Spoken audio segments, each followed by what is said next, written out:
This podcast contains discussions on sexual misconduct. Topics such as sexual exploitation, abuse, and harassment may be discussed.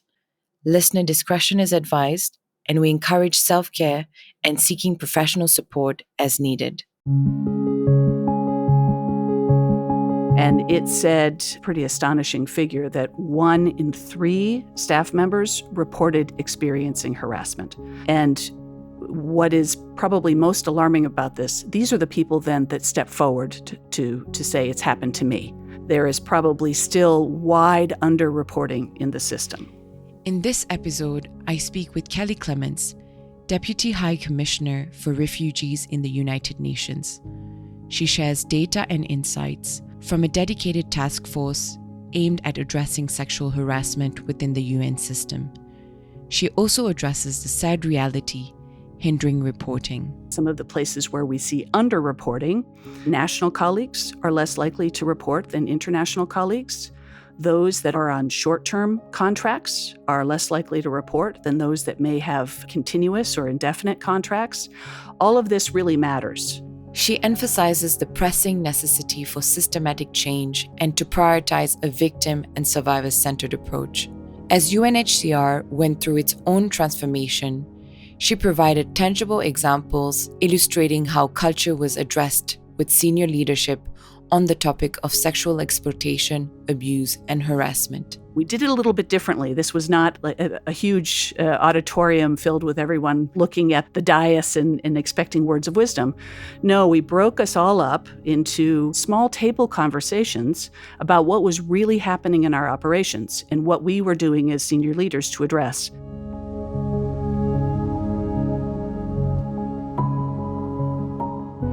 This is the #NoExcuse podcast. We discuss the challenges, complexities, and potential solution in preventing and responding to sexual exploitation, abuse, and harassment in the humanitarian and development sectors. You'll hear interviews with victims and survivors, experts, aid workers, artists, and leaders. The podcast is produced by the World Health Organization's Department for the Prevention and Response to Sexual Misconduct. I am Guni Dias, your host and Global PRS Network Coordinator for the department. Welcome, Kelly Clements, to the #NoExcuse podcast. We're really happy to have you here. Thank you. You are the Deputy High Commissioner of UNHCR, the UN's refugee agency. By the way, what an impressive job. And on top of that, you were the chair of the CEB task force on addressing sexual harassment within the organization of the UN system. Could you tell us a bit more about this task force and what we should expect now that it has concluded its mandate? Thank you, Guni, for the invitation. I have been super privileged to be part, and I wouldn't say lead, but really be part of a group. It has been a committee, it's been a task force of very dynamic individuals within the UN system that want to make a difference. I think we all in our respective agencies, in our respective roles, have seen the kind of damage that is possible, both in operational context, but also in workplaces, in capitals, in headquarters, in deep operational country contexts. What happens where you have an environment where harassment is pervasive, where it changes a dynamic, the power relationships between the team, those that may be impacted directly, those that may be bystanders, those that are trying to deliver on something that the UN and the UN's values are very much at its core. And so this group was formed back in 2017 by the Secretary General, this task force, to take a look at what it is we're already doing, not just as individual agencies, because I think there has been some work done in each of our agencies, but across the system to really tackle what has been, I think, historically underreported for a whole variety of reasons we can talk about, and something that unless we really put both the policy muscle into trying to do something about this, but also following up. And a lot of people talk about this phrase, zero tolerance. And certainly it is zero tolerance, but it's really zero tolerance for inaction. Harassment and sexual harassment is almost as old as time. power differentials, gender differentials, all of this, we can go back centuries. But in today's day and age, and in the UN system where many of us are mandated to protect and aid and try to do something about those inequalities, it's really something when you go back to your own workplace and you see it happening in real time. The Secretary General gave us a clear mandate, and we had a committee that came out of the High-Level Committee on Management, which sounds like a big mouthful, and UN process, but actually it's a very dynamic group of senior officials within the system representing every part of that system. So we looked at a system-wide model policy on sexual harassment. What did we want to do as a system, and how could we better support survivors, those that had been impacted by harassment, with some best practices, but also the common principles? And then we really wanted to ensure that there weren't ways that perpetrators could go from one agency to another, inflicting the same kind of harm, devastation, mental and physical distress. And we established within a system something that's called clear check, where basically those perpetrators with allegations of sexual harassment and sexual exploitation and abuse, when we're talking about some of the operational contexts, where they appear on this list, so that if I'm hiring somebody from another agency and I see that there's something in clear check about sexual harassment, I can then certainly make a different decision about hiring. We also looked at training and learning materials that may or may not have been available to the broader system. We made some of those broadly available, and we focused importantly on culture and on leadership. Because it is one thing to have as they say, a tone from the top saying this is not acceptable, that action will be taken, but it's quite something different to create in our various workplaces a place where everyone feels that they belong, that they're included, that if something happens, that action will be taken, that voices are respected, diversity is respected, and so on. And so that cultural piece becomes super important. Now, the work of that group, Guni, has formally concluded at the end of December, but the Secretary General has made a decision to continue on the implementation side with something called an executive group. And it will have triumvirate leadership structure that UNICEF for the moment would be chairing, with 2 co-chairs, one from the Secretariat and one from WIPO. Many of us will remain very active participants and will build on what we were able to do over the last 6 years and really make sure that we're as wide as possible in terms of implementing this kind of UN that we want to see. Do you have any data to help us better understand the issue of sexual harassment? And what are some of the complexities that make addressing sexual harassment in the aid sector particularly challenging? Yes, data is always hard to come by. And it was one of the things that this group said from the very early stages of the task force, that we needed to have more to go on in terms of not just what our baseline is, but are we making any progress? And so in 2018, there was something called the Safe Space Survey that was launched. And it said, pretty astonishing figure, that 1 in 3 staff members reported experiencing harassment. And what is probably most alarming about this, these are the people then that step forward to say it's happened to me. There is probably still wide underreporting in the system. Ensuring now we do have an annual survey that improves reporting on sexual harassment in the UN system to see, are we moving the needle at all? And are we addressing some of that underreporting that we know is prevalent? And we know why it happens. Underreporting, there's a lack of confidence in the system. There's a lack of trust that action will be taken. Perhaps there isn't trust in the investigative systems and so on. Maybe it's not a survivor-centered approach. People weigh the kind of turmoil that they may personally have to go through. In fact, I would say they would have to go through this all again. And some decide they're not going to report. But then as you see the reports tick up a bit, that there is increasing trust in the system. And in one of the things we're measuring overall by an agency by agency basis are some of those data points. And one thing that I say often is if you're in an individual agency and you are aware that there are very few reports coming forward on something like this, then you shouldn't be patting yourself on the back to say, great, harassment doesn't happen here. You should be looking at what is it that is inhibiting people from stepping forward? What can I do differently to have that kind of context to increase the trust so that people will step forward? And so we're looking to make sure that some of those steps are taken, and I expect the executive group will go even further. The second element I would say on the data side that we don't have enough data now, and we need much more, I think, both qualitatively and quantitative data, is something we're calling a survivor or a victim satisfaction survey. And what do I mean by that? This survey would have a much better way for us to know what does a survivor go through when they report on something that has happened to them. And the elements of that process, where can we improve? Where can we strengthen?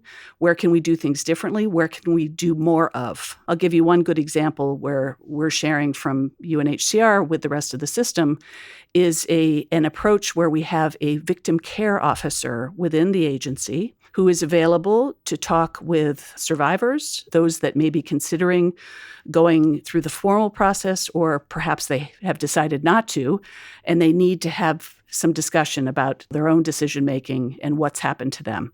And that, I think, is one of those best practices where our victim care officers know a lot about our system, but probably across the UN, there are ways that we can improve and really strengthen what it is that we do when things go wrong. And I think that is another approach that will help us with data. This is something that's, again, the executive group will manage and will take the results and have some discussions about concrete next steps. And then the third piece that I would say also on the data side is where we can even deepen some of the learning and the training and the outreach that we have. Final point that I would say in terms of data and what's come out certainly in what the UN has done internally is, as we say, it's about power differentials, and it's also about the security that you have in your own position and your own status. And so if you look in some of these country contexts and some of the places where we see underreporting, national colleagues are less likely to report than international colleagues. Those that are on short-term contracts are less likely to report than those that may have continuous or indefinite contracts. All of this really matters. And so we also have to try to get to some of those inhibiting factors so that more people will step forward. A zero tolerance to inaction for sexual exploitation, abuse, and harassment. With your words, it requires a cultural shift, a mindset shift from people within the organization. You've guided one of the largest transformations in UNHCR's history. Can you draw some parallels and share some of the strategies or best practice that could be applied for preventing and addressing sexual misconduct in the aid sector? I'll give it a shot. I have to say, when #MeToo happened a few years ago, and this was around the time that the task force's work had started, but after is really when it took off. We had within UNHCR a pretty important internal meeting amongst our senior team about what was happening globally, what was happening within our organization, and that we needed to do even more to be able to address this. And that came straight from the High Commissioner, certainly. I added my voice to his, as did other senior leaders.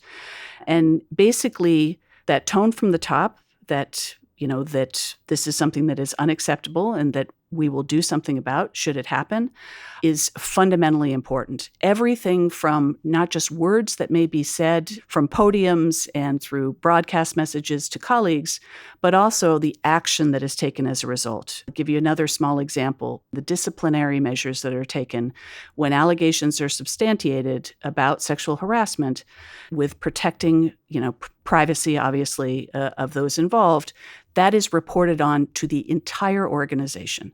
The number of colleagues separated, dismissed, that makes a difference. The second is the cultural aspects and some of the things that we've just talked about, the power differentials.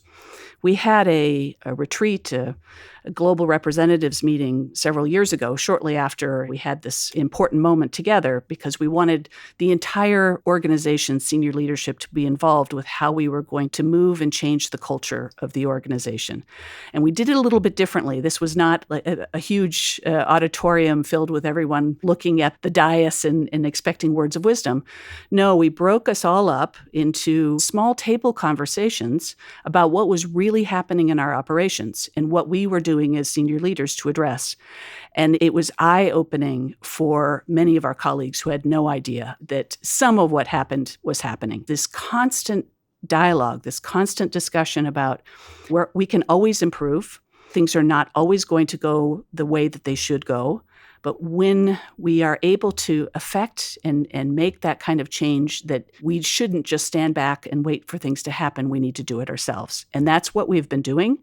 It's a constant journey. It's trying to formulate policies, procedures, particularly in some of these operations that are tougher, emergency circumstances, longer-term circumstances, areas where, and I think this is one of the reasons why the Secretary General's gender parity objective is so important, which we fully subscribe to, is how do you then strengthen in those operational contexts as well the ability to be able to deliver and have strength in support systems also in these operational contexts, which means it's much, much better when you have a team that is diverse from a gender perspective.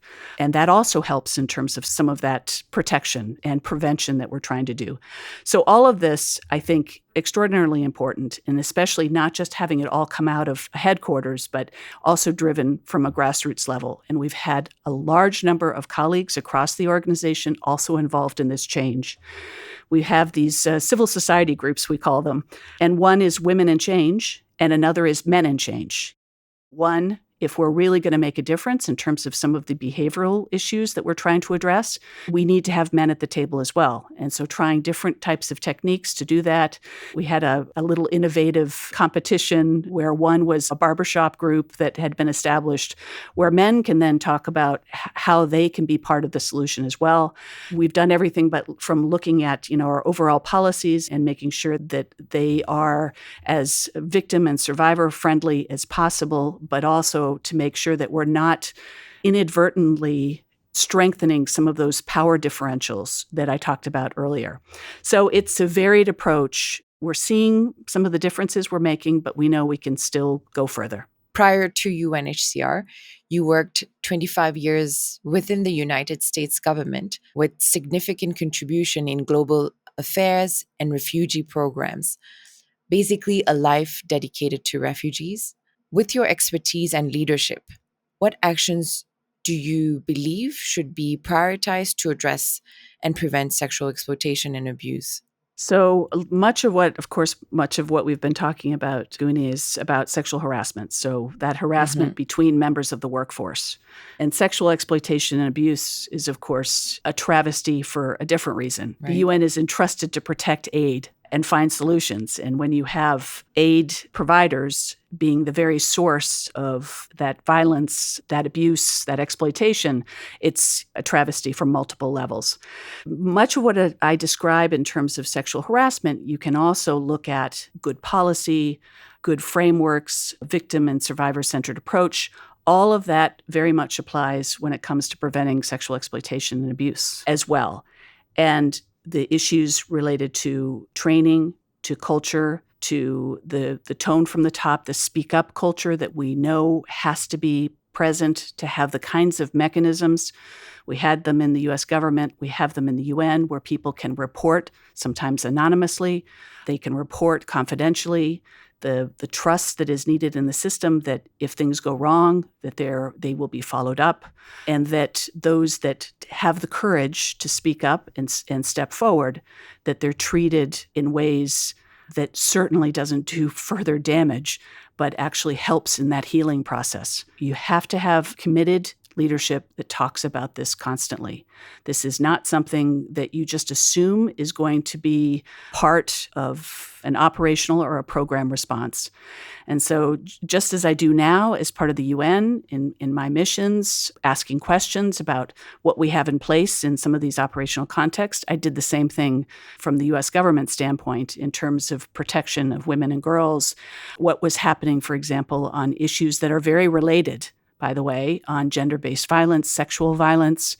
And I have found throughout my career that there is a direct correlation between a well-resourced program by a UN agency, by a non-governmental organization, by the ability of a government either being a host to refugees or even a supporter of development programs in a particular location, that if it is well-resourced, if people are included, if they have ways to support themselves, if the inequalities are less evident, if there's more equality within a society, you are going to find less of this sexual exploitation and abuse because potential survivors or potential victims will not have to resort to finding ways to support themselves and support their families through other means.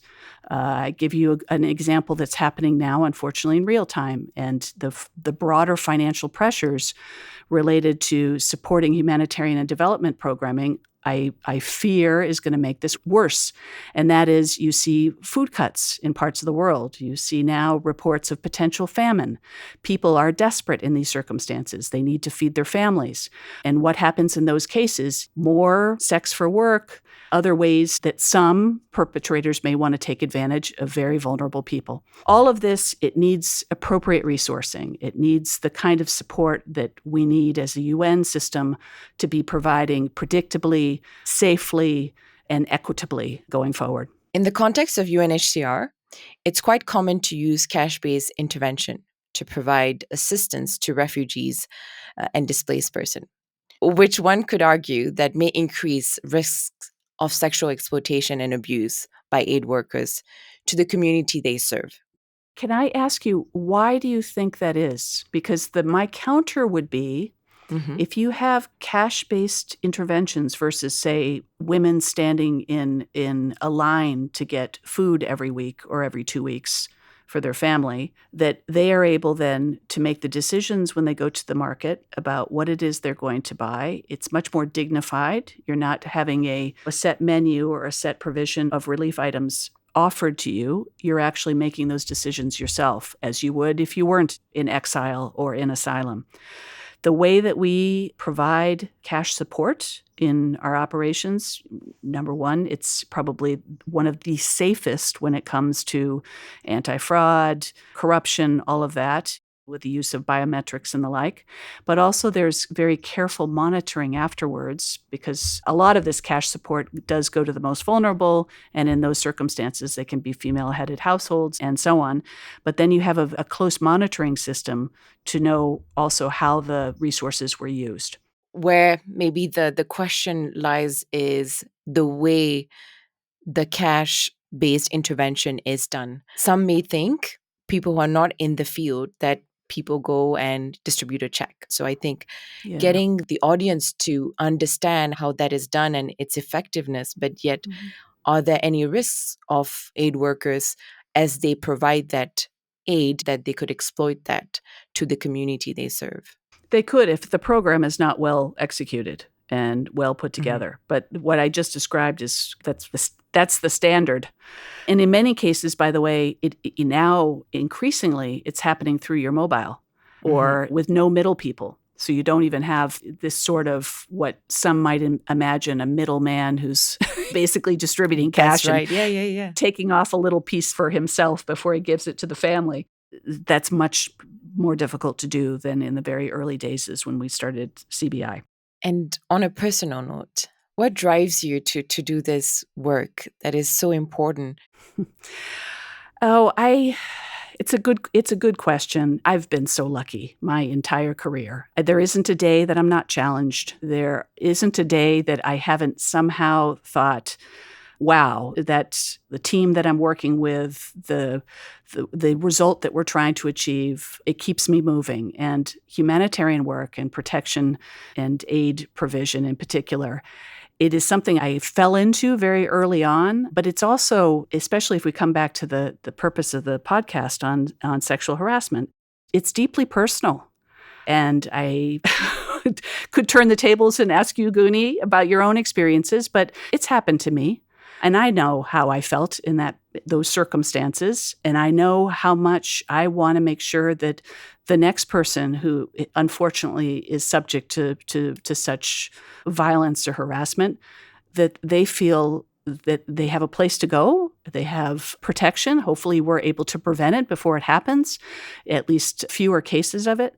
But it's something that is so important to us as a UN, as a system, as good employers, as teams that we want to see excel and provide even better support to the people that we're serving. If you don't tackle some of these cultural and deeply rooted inequalities, that's not going to happen. You're not going to have a happy workforce, you're not going to have a happy workplace, and you're certainly not going to do what it is that we are mandated to do. I think coming back to this, at least on preventing sexual harassment, this is something I'm very personally dedicated to and passionate about, trying to make this a safer place for the world and for our teams, but also because I know it is directly related to our ability to be an even more effective UN system. So anyway, I'll keep at it. Humanitarian work, too, is deeply compelling. There's unfortunately more than enough work to go around now. We'd like so much to be able to work ourselves out of a job, but there are too many people that depend on us for us to fail. Thank you so much, Kelly Clements, for sharing your story and being so open. Thank you. Thank you for listening to this episode of the World Health Organization's #NoExcuse podcast. We hope we've given you another perspective on preventing and responding to sexual misconduct in the humanitarian and development sectors. We release new episodes every 2 weeks.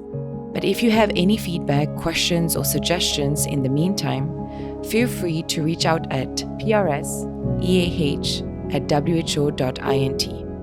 Until the next time, goodbye.